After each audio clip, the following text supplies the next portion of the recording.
Hi, everyone. It's great to have Paul Murphy with us today to chat about the changing venture capital landscape in Europe. Paul Murphy is one of Lightspeed's newest partners. He joined just a couple months ago in their Europe office, and before that, he's been an investor at Northzone. He's invested in some of the top startups in Europe, like Tier, the scooter company, and Hopin, the virtual events platform.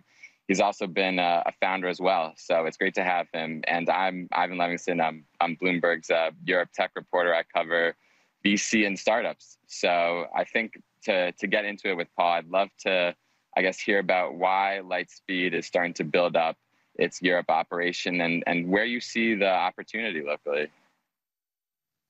Yeah. Hey, Ivan. Hi, everyone. Thanks for having me here. I guess to start, Lightspeed's a fund that's been around for a long time. It's kind of one of the few top global brands in venture capital.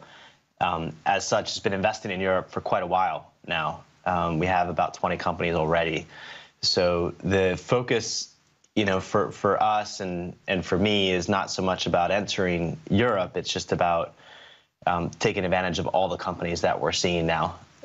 There's been an explosion in phenomenal companies, great talent coming, in some cases coming back from Silicon Valley to where they're from. At some point you have to sort of realize that doing it all from Silicon Valley is difficult. And so we felt like it was a good opportunity to kind of build a team here locally. Yeah, that's a great point that I wanted to dig a little more into. I think there are certainly funds in the US that are investing in Europe from their San Francisco headquarters. So what are the advantages of having an office, and how do you navigate some of the cultural issues that can come up with having a separate team in Europe? Yeah, so I think that, first thing is just to kind of give some context around scale. There's, in the US, if you look at just the companies that get seed funding, there's between, call it 4,000 to 5,000 startups that get seed funding every year. In Europe, we're almost half of that now. And that's, dramatic growth in the last few years. So I think you can, if you're very focused on certain sectors or themes, you can, obviously in today's world, you can invest from anywhere. I think that, for early stage investing to really be successful, it really comes down to knowing the founders and the teams that are working on new projects. So often that comes from before the company's even formed. You know who some of the key talent is at some of the best tech companies. You talk to them when they're thinking about leaving those companies. You maybe have the first or second conversation after they leave their company, and they're thinking about starting something new. And that's really, in an ideal world, that's where the relationship starts. Of course, you can do that from the other side of the world or on a different time zone. But when it comes to sort of networks and personal connections, usually it's easier to do that locally. So that's one of the reasons we decided to build a relatively small team of senior partners that could kind of expand the footprint for Lightspeed in Europe. And you've focused on earlier stage investments, and I think that's something we're seeing broadly as valuations heat up. Many investors are looking earlier to see if they can find more attractive deals.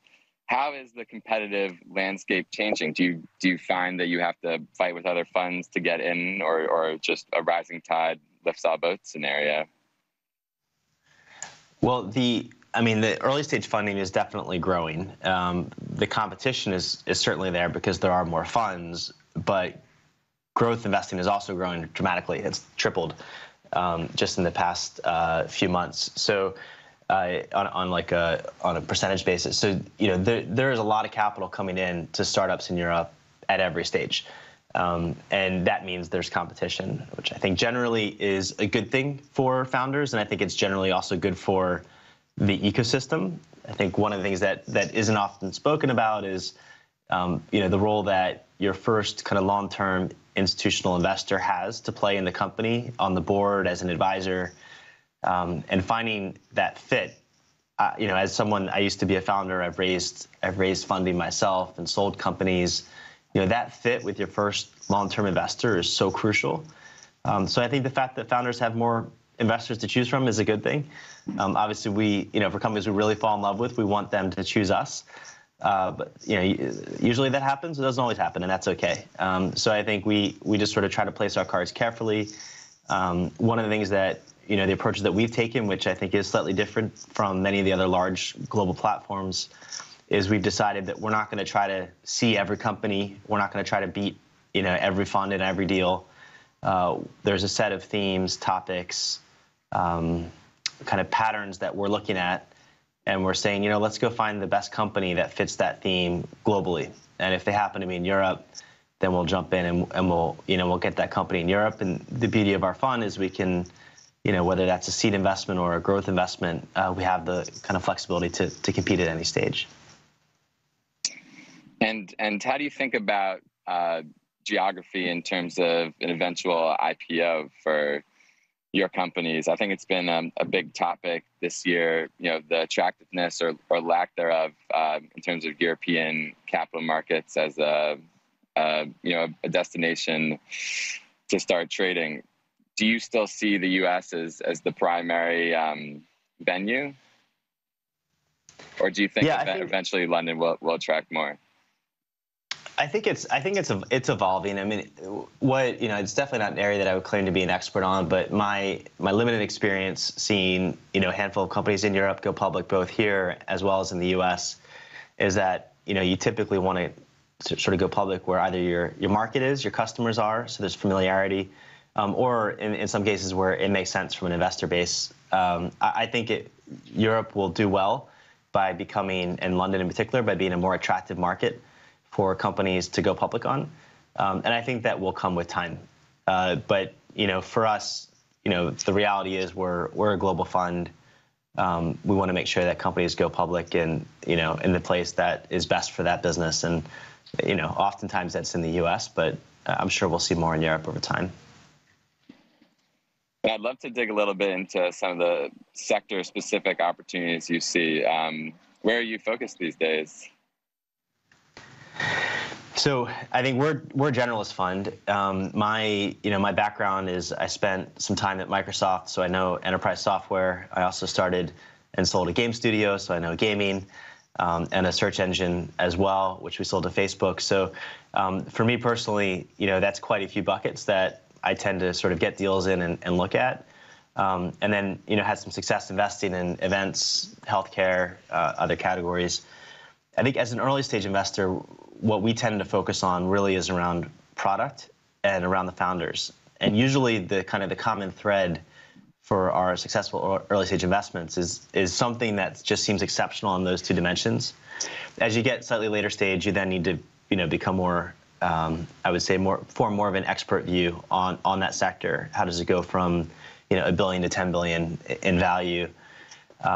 So for some of those later stage investments, the areas that I do tend to focus on are gaming, mobility, productivity software, which is tends to sit at the intersection of kind of consumerized apps as well as B2B software.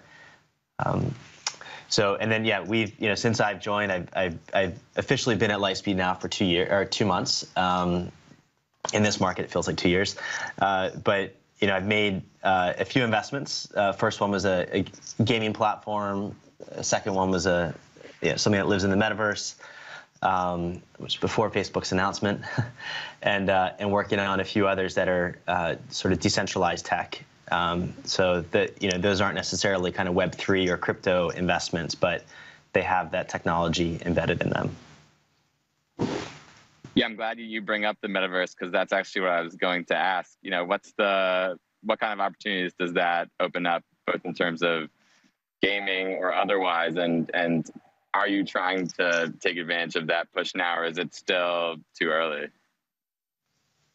No, I think, when you distill it down, all sort of the Metaverse really is, from our perspective, is doing more of the things that we have done kind of in person, physically, online.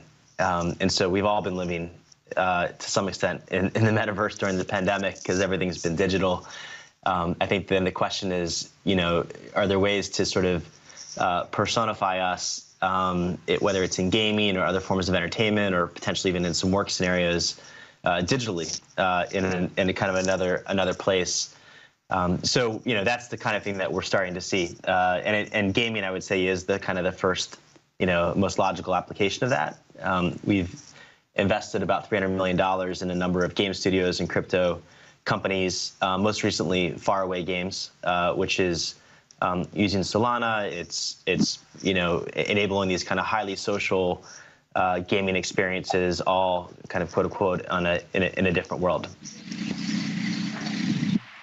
Do you think that the metaverse will be this broader place that we all live, like the vision that Mark Zuckerberg was sketching out, or do you think the best and the opportunities for investors, at least, are drilling in on areas like gaming that have already shown they can get a lot of traction there? So gaming is interesting. Gaming tends to sort of be one of the leaders and pioneers in new technologies and platforms. So if you think about the first wave of kind of companies that monetize successfully on the social web, they were gaming. If you think about the first wave of companies that monetized on mobile, they were gaming. So you had Zynga, kind of the first social wave, and then you had Supercell and King on mobile. So to me, it should be no surprise that gaming will be the first to kind of fully take advantage of everything that Web3 and the metaverse offers. But just like we've seen on social and on mobile, that's just the starting point. So one of the investments that we haven't announced yet that we're making is something that is much more in the enterprise software world.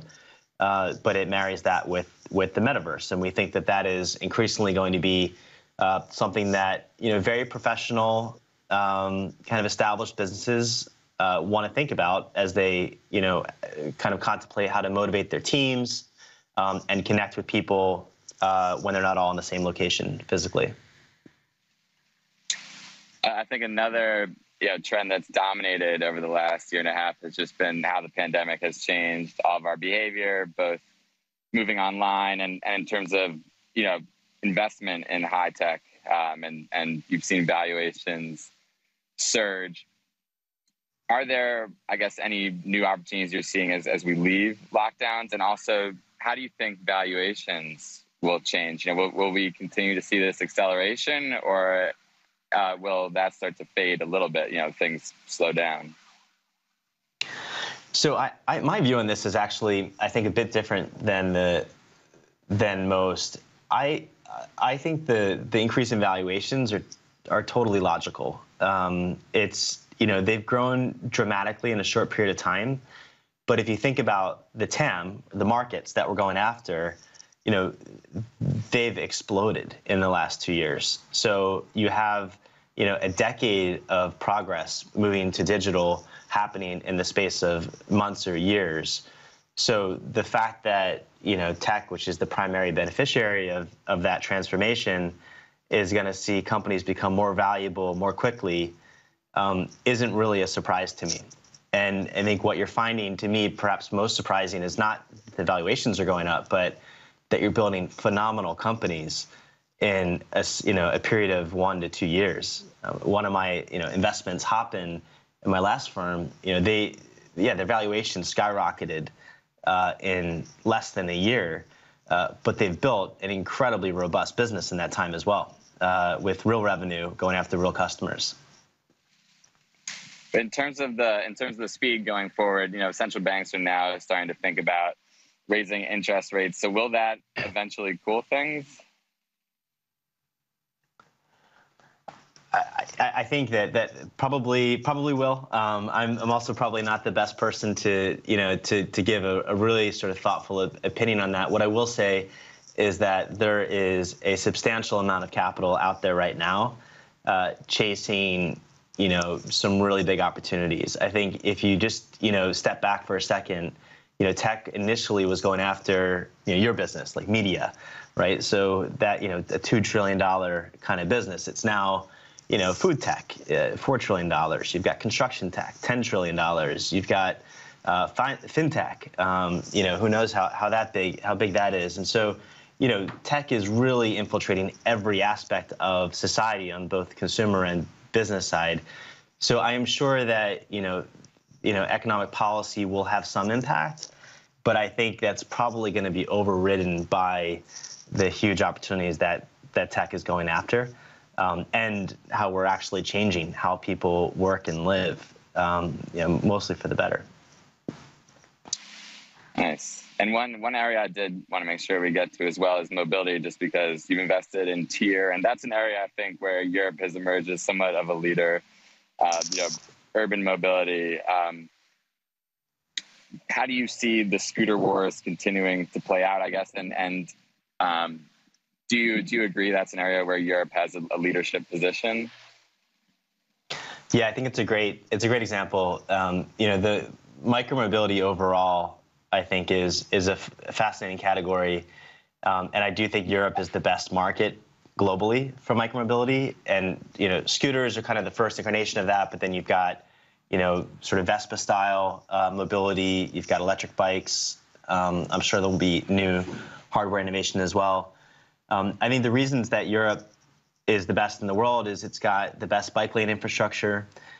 You have some of the most dense cities in the world, which is always good, when you're thinking about supplying a city with a set number of vehicles.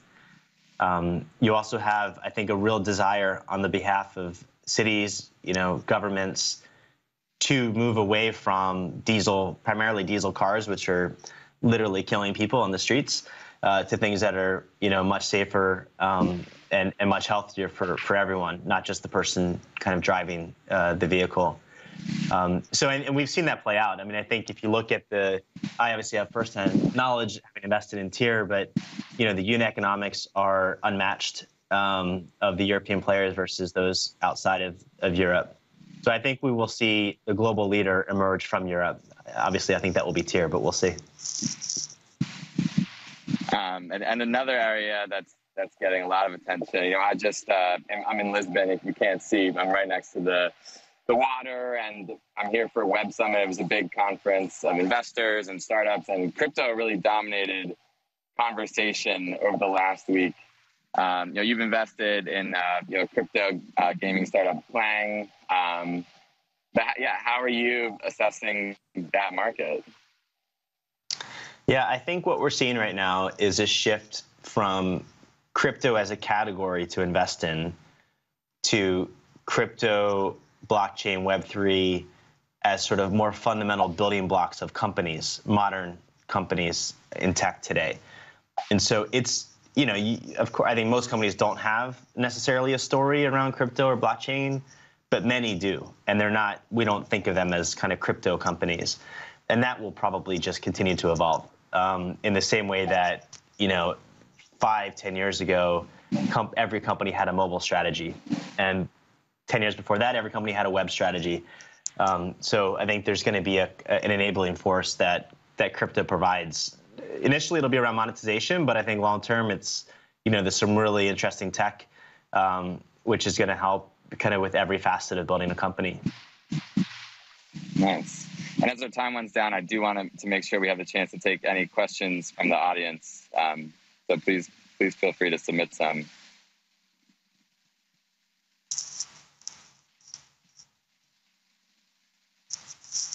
And as we wait, I can ask, what's your outlook for the end of the year? Do you think we're going to see some last big deals before the holidays? Yes, and I think there used to be these sort of quiet periods in venture capital during the summer months, over the holidays, and that seems to have gone away. So I think that we'll see deals continue to happen almost kind of irrespective of the time of year. Now, the seasonality in venture capital, I think, is a thing of the past. And what about that fast timeline? Is that speeding up as well? Do you feel like you're in a rush to do your diligence? So it's something that we thought a lot about. And my personal view is, sometimes you have a company that approaches you and says, "Hey, we've got 2 term sheets. Do you want to talk?" And if we know them, we'll talk to them. But that's not really, I think, a recipe for success for either the founder or us as a fund. I really believe, as someone that I've raised plenty of capital from different funds, like you really want to get that match right between the fund and the partner and then the startup. So I would say what used to be 2 months is now 2 weeks, and that's a totally acceptable timeline. But 2 days is a bit tough. So those are the ones that, for me, I just shy away from. Very nice. I think I've hit the timer, and maybe people are a little tired from the end of the week, so didn't see any questions. But thank you very much, Paul, and thanks everyone for joining today. Thanks, Ivan.